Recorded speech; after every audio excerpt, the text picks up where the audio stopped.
Okay? No? Sa mga nagsasabi na tsismoso o paninira lang yung mga binibitawan ni Congressman Libiste, no, laban sa gobyerno. No, para alam nyo lang kasi may nababasa tayo na kung ano-ano yung sinasabi sa kanya. Guys, no, para sa inyong kaalaman tungkol sa mga proseso sa gobyerno, ito sa congressman, no, tandaan nyo to, ang isang congressman, kumplito ang tao niyan. Kaya nga may chief of staff yan na tinatawag na nagsasala sa mga salitang binibitawan, and so on and so forth. Pag may mga kinakraft na batas, dadaan lahat yan sa chief of staff. No? Yung chief of staff na yan, kumplito ang tao niyan.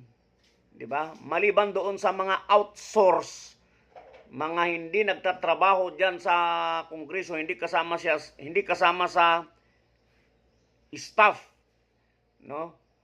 O mga tauhan ng isang congressman, kasi pwede naman silang mag-hire.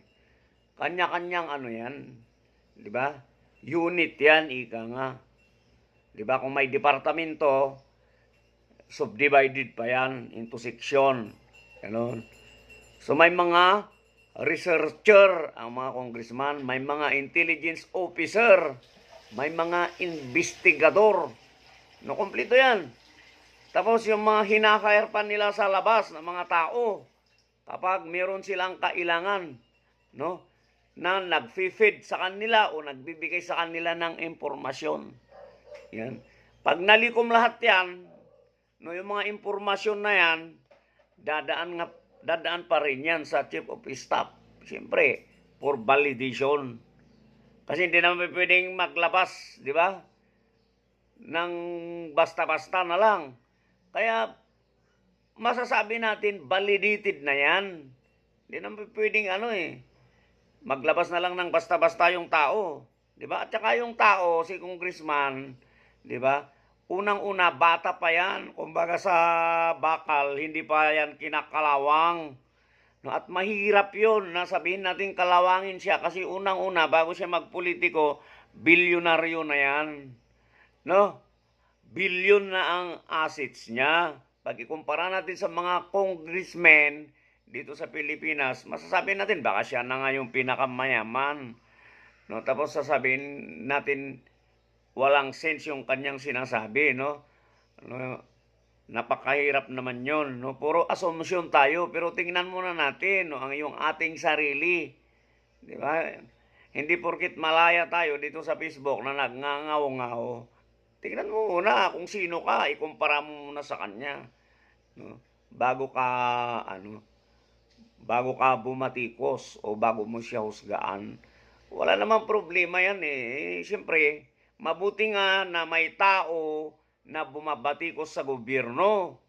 Tandaan nyo yan Kaysa naman wala. Kasi pag walang bumabatikos sa gobyerno, ginagawa na lang lahat nila kung ano yung mga kalukuhan na gusto nilang gawin. No, example yun na lang sa iyong barangay.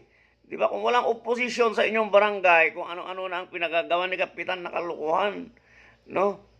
Mabuti ngayon hindi tayo dapat doon sa tao. Tignan natin kung ano yung substance, no, o essence ng kanyang sinasabi.